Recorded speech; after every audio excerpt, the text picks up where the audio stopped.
I still remember that afternoon at Stockholm Arlanda with unsettling clarity. Everything felt normal, too normal. People were lining up to board, announcements echoed calmly, and the faint smell of coffee lingered in the air. I opened my laptop, ready to review documents for an important meeting in Gothenburg. Then, my phone vibrated. Not a message. Not a call. A void. The camera app in my apartment. Completely black. At first, I assumed it was just a network glitch. That happens in crowded airports.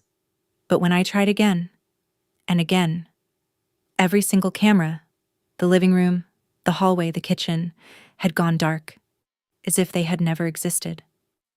A strange feeling crept in. It wasn't fear, not exactly worry. It was something being off. The system had a backup battery. Even during a power outage, it should run for at least 6 hours. And if anything failed, I would have received an alert. But that day, there was nothing. Only silence. I looked around me. People were still laughing, still rushing to their gates. No one knew that inside my mind, a single thought was growing louder with every second. Someone didn't want me to see what was happening inside my own home. I slowly closed my laptop. My flight was still 40 minutes away. I could ignore it. I could reassure myself. I could board the plane and pretend everything was fine. But if you were me in that moment, what would you do? I made a decision that, just a few hours later, I would wish I had never had to face the consequences of. I stepped away from the boarding gate, my suitcase rolling quietly behind me, as if it already knew I wouldn't be getting on that plane. Outside the glass walls, aircraft moved with mechanical certainty, everything in its place, everything predictable. My life had always felt like that, structured, reliable, thought through. I'm Anna Lindström, a strategy manager for a logistics firm based in Stockholm.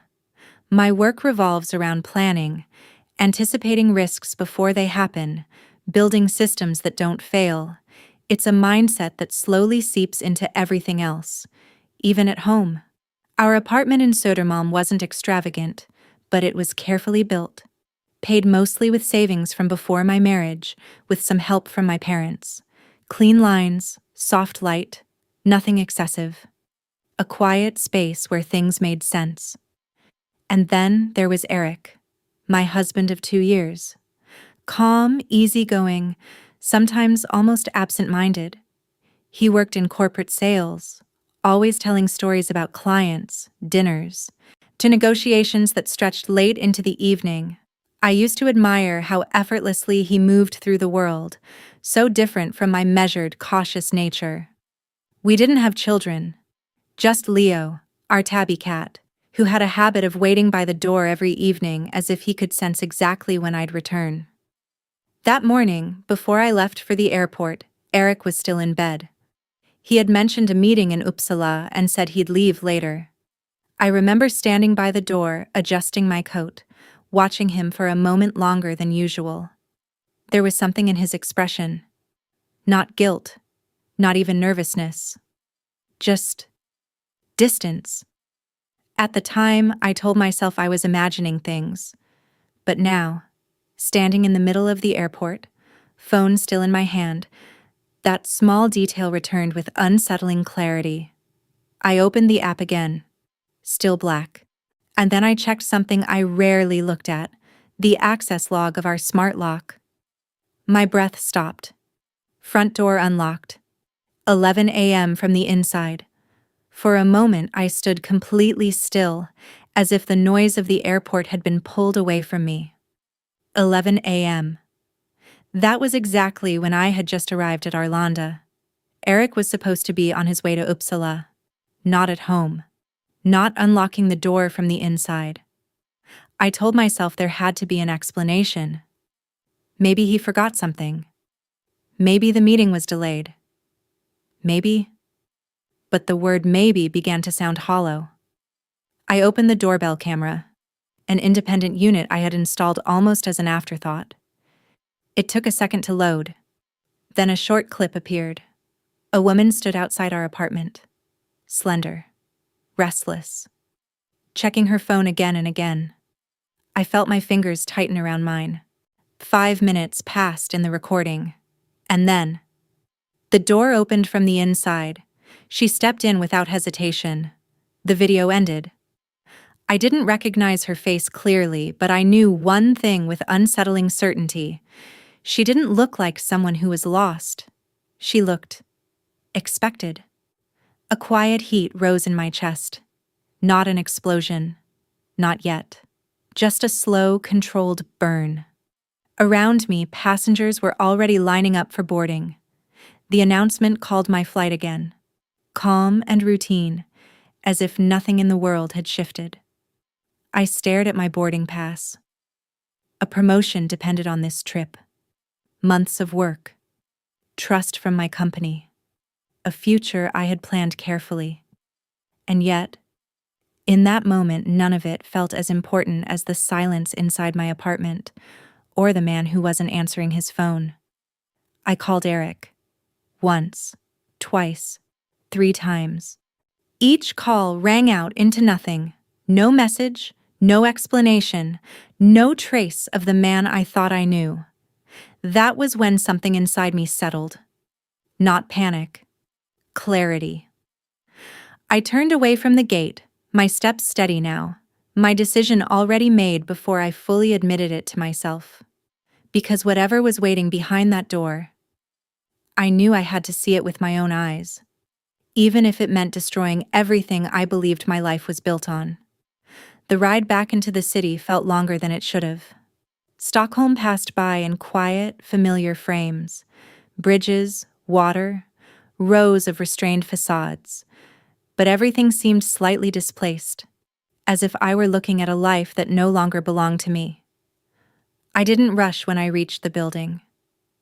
I paid the driver, thanked him, and walked in through the side entrance. No sudden movements, no scene, just control. In the elevator, I caught my reflection. Pale, composed, almost detached.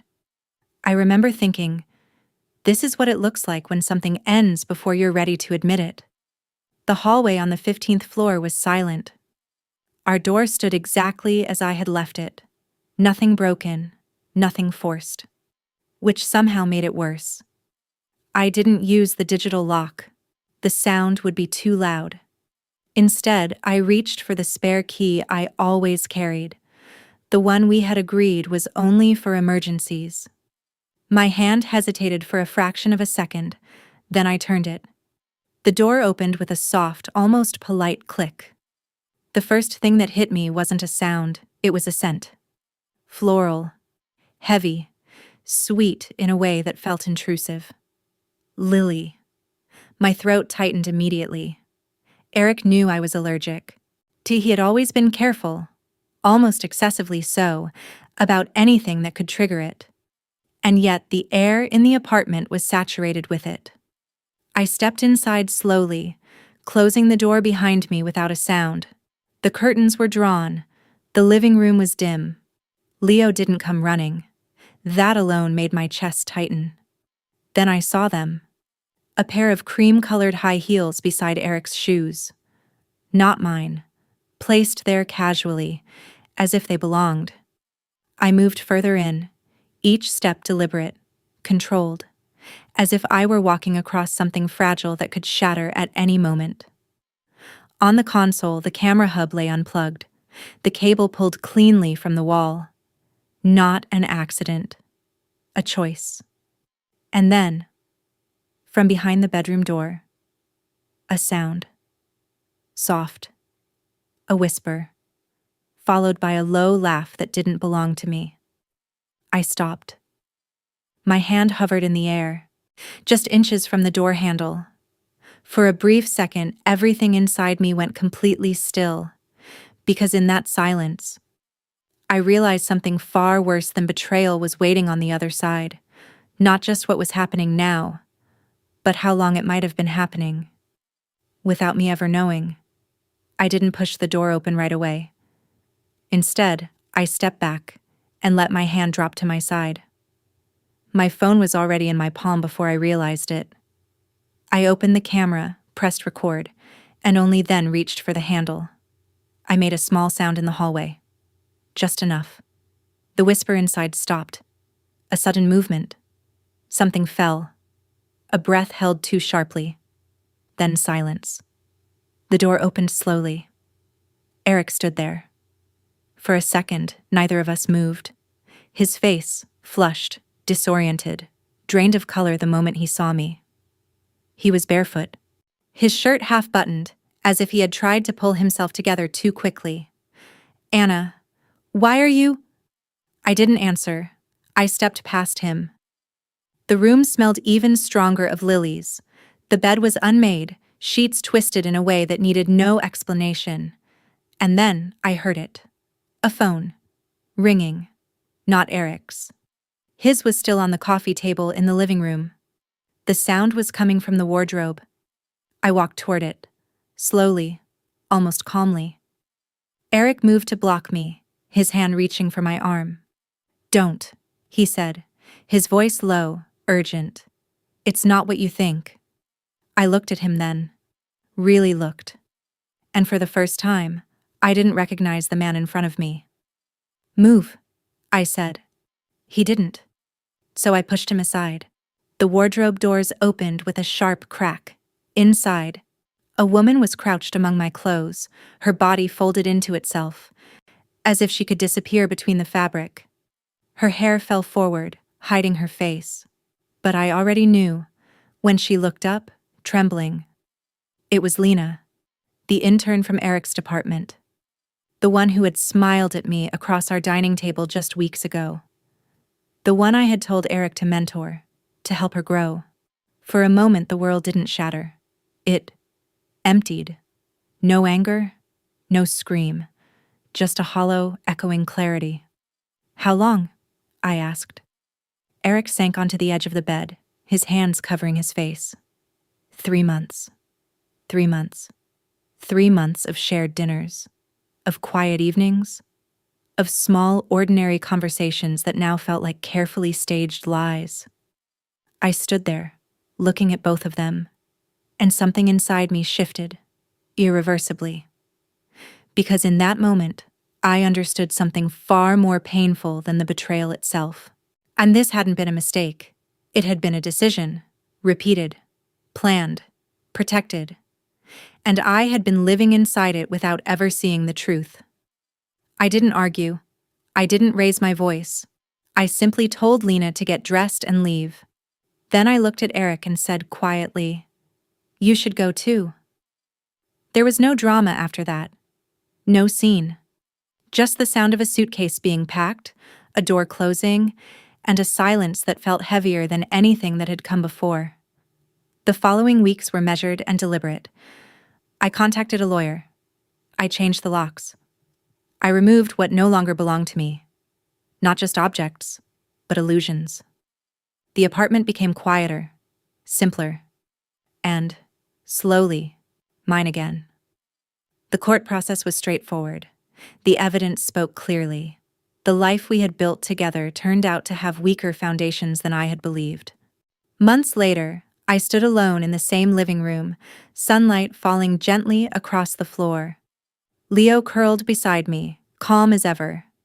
Nothing dramatic had changed. And yet, everything had. I was no longer someone waiting for certainty from another person. I had become someone who could create it for herself.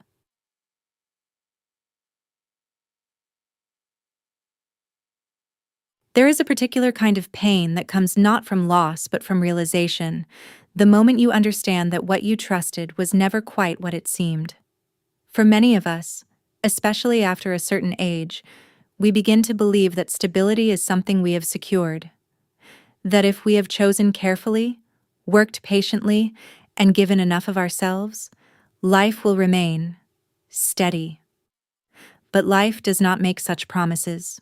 What it offers instead is something quieter, and perhaps more valuable, the chance to see clearly, to understand that dignity is not found in holding on, but in knowing when to let go. That love, when it loses respect, becomes something else entirely. And that starting over is not a failure. It is a form of honesty. I did not become stronger because of what happened. I became clearer. And sometimes, clarity is the most peaceful place a person can finally stand.